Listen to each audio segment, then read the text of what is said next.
아멘. 오늘 이 시간 하나님께서 주시는 말씀은 누가복음 20장 1절에서 18절의 말씀입니다. 이 시간 다 함께 읽을 말씀은 누가복음 20장 1절에서 18절의 말씀입니다. 누가복음 20장 1절에서 18절의 말씀, 우리 이 시간 교독하도록 하겠습니다. 제가 먼저 읽겠습니다. 하루는 예수께서 성전에서 백성을 가르치시며 복음을 전하실새 대제사장들과 서기관들이 장로들과 함께 가까이 와서 말하여 이르되 당신이 무슨 권위로 이런 일을 하는지 이 권위를 준 이가 누구인지 우리에게 말하라. 대답하여 이르시되 나도 한 말을 너희에게 물으리니 내게 말하라. 요한의 세례가 하늘로부터냐 사람으로부터냐. 그들이 서로 의논하여 이르되 만일 하늘로부터라 하면 어찌하여 그를 믿지 아니하였느냐 할 것이요 만일 사람으로부터라 하면 백성이 요한을 선지자로 인정하니 그들이 다 우리를 돌로 칠 것이라 하고 대답하되 어디로부터인지 알지 못하노라 하니 예수께서 이르시되 나도 무슨 권위로 이런 일을 하는지 너희에게 이르지 아니하리라 하시니라. 그가 또 이 비유로 백성에게 말씀하시기 시작하시니라. 한 사람이 포도원을 만들어 농부들에게 새로 주고 타국에 가서 오래 있다가 때가 이름에 포도원 소출 얼마를 바치게 하려고 한 종을 농부들에게 보내니 농부들이 종을 몹시 때리고 거저 보내었거늘 다시 다른 종을 보내니 그도 몹시 때리고 능욕하고 거저 보내었거늘 다시 세 번째 종을 보내니 이 종도 상하게 하고 내쫓은지라. 포도원 주인이 이르되 어찌할까 내 사랑하는 아들을 보내리니 그들이 혹 그는 존대하리라 하였더니 농부들이 그를 보고 서로 의논하여 이르되 이는 상속자니 죽이고 그 유산을 우리의 것으로 만들자 하고 포도원 밖에 내쫓아 죽였느니라. 그런즉 포도원 주인이 이 사람들을 어떻게 하겠느냐. 와서 그 농부들을 진멸하고 포도원을 다른 사람들에게 주리라 하시니 사람들이 듣고 이르되 그렇게 되지 말아지어다 하거늘 그들을 보시고 이르시되 그러면 기록된 바 건축자들의 버린 돌이 모퉁이의 머릿돌이 되었느니라 함이 어쩌미냐. 무릇 이 돌 위에 떨어지는 자는 깨어지겠고 이 돌이 사람 위에 떨어지면 그를 가루로 만들어 흩으리라 하시니라. 아멘. 우리 성도님들은 난감한 질문 받아보신 적 있습니까? 제가 어제 소년부에서 야외 활동을 했거든요. 근데 그 프로그램 중에 어떤 프로그램이 있었냐면요. 아이들이 10가지의 퀴즈를 맞추는 프로그램이 있었습니다. 근데 그 10가지의 퀴즈 중에 9번째 퀴즈가 너무 어려웠던 거예요. 그래서 아이들이 뭐 반 선생님 찾아다니고 뭐 답을 알 만한 친구들을 찾아다니고 막 여기저기 뛰어다니는데 이 문제를 한 명도 풀지를 못하는 겁니다. 그러다가 이제 저를 발견한 거죠. 전도사님은 분명히 이 퀴즈를 만든 사람이기 때문에 답을 알고 있을 거라 생각한 겁니다. 그래가지고 저를 막 한 몇십 명이 쫓아와가지고 답을 알려달라고 했는데 제가 그런 생각이 든 거예요. 근데 그 중에서도 분명히 답을 맞춘 친구들이 있었거든요. 그래서 제가 이제 고민을 했습니다. 이거를 정답을 말해주면 이미 정답을 맞춘 친구들이 속상하고 서운해하겠죠. 그렇다고 제가 정답을 말을 안 해주면 이 친구들이 저에게 질문한 친구들이 저에게 서운함을 가지는 상황이었습니다. 심지어 저한테 이 정답을 물어본 친구가 어제 또 새 친구를 데려왔거든요. 이 새 가족 친구를 데려와가지고 이 친구한테 서운함을 주고 싶지 않아가지고 저에게 정답을 물어본 거였습니다. 제가 그 아이들에게 둘러싸여가지고요. 정답을 말해줄까 말까 고민을 막 했습니다. 사실 어떤 걸 선택해도 아이들에게 제가 비난을 당할 상황이었습니다. 그래서 제가 선택한 거는요. 모르겠다고 한 거였어요. 제가 정답을 알고 있었지만 그 정답지가 써져 있는 혹은 그 힌트가 적혀 있는 종이를 제가 놓고 와서 정답을 모르겠다라고 이야기하면서 도망을 갔습니다. 제가 무엇을 선택해도 비난을 받을 수 있는 상황이었는데 제가 가장 지혜롭게 행동할 수 있었던 것은 그냥 모르겠다고 한 거였는데요. 오늘 상황도 사실 좀 비슷한 상황입니다. 제가 어제 이 말씀을 묵상하면서 아이들이랑 활동했던 그 순간이 너무 많이 떠오르더라고요. 오늘 본문의 말씀 1절은요. 예수님께서 가르치고 있는 장면으로 시작을 하게 됩니다. 근데 그 장면 속 안에 그 당시의 종교 지도자들, 그러니까 대제사장들이나 서기관들이 그리고 장로들이 예수님께서 가르침을 주고 있다라는 소식을 듣고 쫓아오게 됩니다. 그 내용을 좀 더 살펴보면은요, 이런 내용입니다. 권위에 대한 내용인데요. 2절의 말씀을 제가 한번 읽겠습니다. 말하여 이르되 당신이 무슨 권위로 이런 일을 하는지 이 권위를 준 이가 누구인지 우리에게 말하라. 아멘. 종교자들이 와가지고 예수님께 한 말은 두 가지 질문이었습니다. 하나는 당신이 말씀을 가르치고 있는 그 가르침의 권위를 누구에게 반하느냐, 그리고 그 권위는 어떤 성격을 가지고 있는 어떤 권위냐라고 질문을 한 것입니다. 이 두 가지의 질문에 대해서 우리들이 이해를 하기 위해서는 당시의 상황을 조금 더 살펴볼 필요가 있습니다. 당시 종교 지도자들은요, 권위의 사람들이었습니다. 이 권위에 죽고 권위에 사는 사람들이었는데 하나님께 받은 자신들의 권위를 가지고 유대교를 이끌었습니다.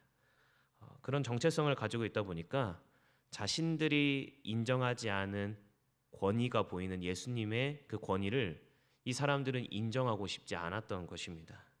그래서 이 종교 지도자들은 자신들이 하나님께 받은 권위와는 다른 권위를 가지고 말씀을 전하는 예수님을 이상하게 생각하고 질문을 한 것이죠. 대체 어떤 권위를 가지고 있고 또 누구에게 그 권위를 받았느냐라고 질문하고 있습니다. 예수님께 받은 이 질문을 하나님께 받았다고 해도 논란이고, 또 자신의 이 권위가 어떤 사람을 통해서 받았다라고 해도 논란이 되는 질문인 것이죠. 그런데 예수님은 이 질문을 받자마자 이 종교 지도자들에게 되려 질문을 합니다. 3절과 4절 말씀인데요. 제가 읽겠습니다. 대답하여 이르시되 나도 한 말을 너희에게 물으리니 내게 말하라. 요한의 세례가 하늘로부터냐 사람으로부터냐? 이 질문을 들으니까 종교 지도자들은 여러 가지 생각을 하게 되었습니다. 5절과 6절의 말씀이 이 종교 지도자들의 생각인데요. 5절과 6절을 제가 읽겠습니다. 그들이 서로 의논하여 이르되 만일 하늘로부터라 하면 어찌하여 그를 믿지 아니하였느냐 할 것이요 만일 사람으로부터라 하면 백성이 요한을 선지자로 인정하니 그들이 다 우리를 돌로 칠 것이라 하고. 그러니까 종교 지도자들이 예수님께 던진 질문의 유형과 같은 질문의 유형을 예수님께서 너희들이 한번 대답해 봐라고 던져 보신 것입니다. 이래서 이 종교 지도자들이 고민을 막 하다가 5절과 6절의 말씀에서 결론을 내립니다. 뭐라고 하냐면요, 모르겠다라고 이야기를 해요. 예수님께서 질문을 하셨는데 종교 지도자들은 모르겠다라고 대답했다는 것입니다. 뭐라고 말해도 비난을 받을 것인데 머리를 굴려서 대답해 주기 싫었던 것이죠. 그리고 예수님은 지도자들이 가진 태도를 따라서 동일하게 대답합니다. 나도 말해주지 않을 거야 라고 말이죠. 이 말씀을 마치시고요, 예수님은 포도원 농부 비유를 시작하십니다. 이 말씀이 이어지는 이유는 어떤 예수님께서 가르쳐주고자 하는 것이 이어지기 때문에 이어지고 있는 것이겠죠. 이 내용을 짧게 이야기를 나누어 보면 포도원 주인이 농부들에게 땅을 맡겨놓고 잠시 다른 나라에 가 있었는데 이 사람들이 그 재산을 빼앗으려고 주인의 종들을 괴롭히고 또 심지어 더 시간이 지나서는 주인의 아들마저도 살해를 하는 경우까지 이르게 됩니다.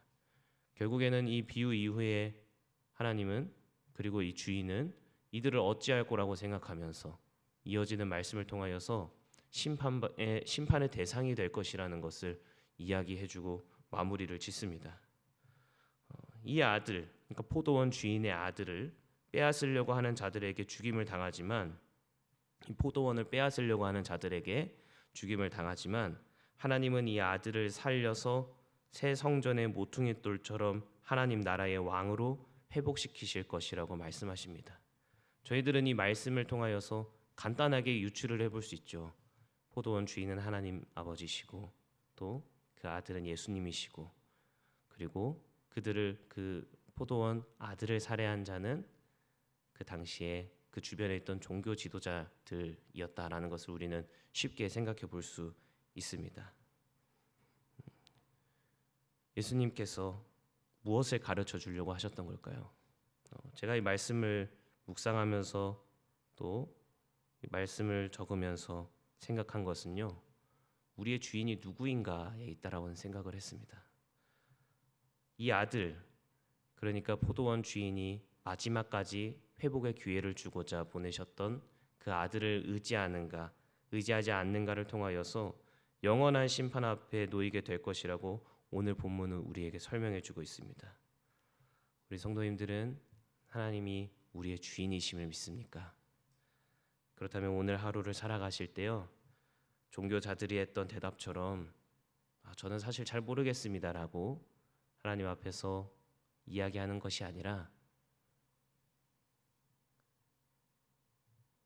그 종교 지도자들처럼 그렇게 회피하다가 예수님을 못 박는 것이 아니라 우리에게 회복의 기회를 주신 그 예수 그리스도를 따라서 예수님을 의지하면서 우리의 진정한 주인이신 하나님을 더욱더 기억하면서 오늘 하루를 살아가야 됩니다. 그리고 우리가 그렇게 살아갈 때에 우리의 삶의 진정한 주인이신 하나님은 포도원 가운데에서 풍성한 열매, 성령의 열매를 맺게 하실 줄 믿습니다. 기도하겠습니다. 하나님 아버지, 주님은 우리의 진정한 주인이십니다. 우리에게 주어진 은혜가 나의 생각과 나의 마음으로서 주어지는 믿음과 은혜라고만 생각하는 것은 아닌지, 종교 지도자들처럼 나에게 있는 이 하나님의 말씀이 나의 생각으로서만 주어지는 말씀은 아닌지 스스로를 되돌아보고 하나님께서 주시는 진정한 권위인 이 말씀을 따라서 오늘 하루를 성령의 열매로 풍성히 맺는 그런 시간으로 보낼 수 있도록 우리 모두를 인도하여 주시옵소서. 예수님의 이름으로 기도드렸습니다. 아멘. 우리 시간 다 함께 기도하며 나아가기를 소망합니다. 오늘의 말씀을 기억하면서 하나님, 우리들이 종교 지도자들처럼 모른다고만 이야기하는 것이 아니라 예수님을 믿습니다. 또 주님이 우리의 진정한 주인이시오, 또 우리에게 성령의 열매를 풍성히 맺게 하시는 분입니다 라고 고백하는 오늘 하루가 되게 하여 주시옵소서 라고 기도하시고, 또 두 번째로 나라를 위하여서 기도할 때 산불의 피해와 또 그 외에 우리나라의 슬픔과 그리고 혼란 속 안에 있는 그 모든 일들 우리들이 기도함으로 나아가게 하시고, 또 주님께서 회복시켜 주실 것을 기대하는 마음으로 나아가게 해달라고 우리 이러한 기도 제목들로 기도하면서, 그리고 개인이 가지고 나오신 기도로 제목으로 기도하며 나아가겠습니다. 우리 다 함께 기도하겠습니다. 하나님,